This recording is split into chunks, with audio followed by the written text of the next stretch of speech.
মেয়েরা যারা মাথায় কাপড় দেয় না, বিশেষ করে মেয়েরা হিজাব যারা করে না, কিয়ামতের ময়দানে এই মেয়েদের এক একটা চুল এক একটা সাপ হয়ে তার শরীরে তার মাথায় দংশন করতে থাকবে। নাউজুবিল্লাহ। বড় কঠিন বিষয় ভাই।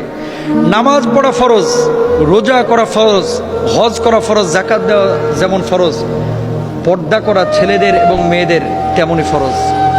মনে রাখবেন, আল্লাহ তাআলা বলেছেন ওয়ালিয়াদরিবনা বিখুমরিহিন্না আলা জুয়ুবিহিন, মেয়েরা এমন একটা পোশাক মাথা থেকে পা পর্যন্ত ঝুলিয়ে দিবে যাতে করে তার শারীরিক আকার আকৃতি অবয়ব বোঝা না যায়। আজকে সামান্য একটু ফ্যাশন করার জন্য, নিজেকে জাহের করার জন্য, প্রেজেন্ট করার জন্য, মানুষের সামনে আমার সিল্কি চুলগুলোকে প্রকাশ করার জন্য আজকে আপনি যে পর্দার খেলাফ কাজটা করতেছেন, এই সিল্কি চুলগুলোই কিয়ামতের ময়দানে এক একটা ওই রাসেল ভাইপারের মতো আক্রমণাত্মক হয়ে যাবে। এই চুলগুলো আপনাকে মাথার উপরে দংশন করবে। কেন আমরা বুঝি না? ছেলেরা এবং মেয়েরা দুপক্ষকে পর্দা করতে হবে, চোখটাকে অবনমিত রাখতে হবে। মেয়েদের পর্দা তো পুরো শরীর, আর ছেলেদের পর্দা হচ্ছে নাভি থেকে নিয়ে হাঁটু পর্যন্ত।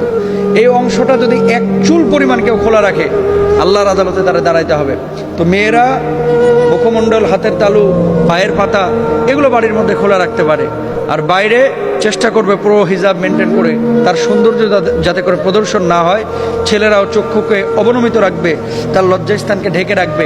এমন কোনো প্যান্ট ছেলেরাও মেয়েরা ব্যবহার করবে না যেটা জড়সড় শারীরিক আকার আকৃতি বোঝা যায়, ফিজিক্যাল স্ট্রাকচারটা বোঝা যায়। এটা সম্পূর্ণরূপে হারাম। আল্লাহ বোঝার তৌফিক দান করুন।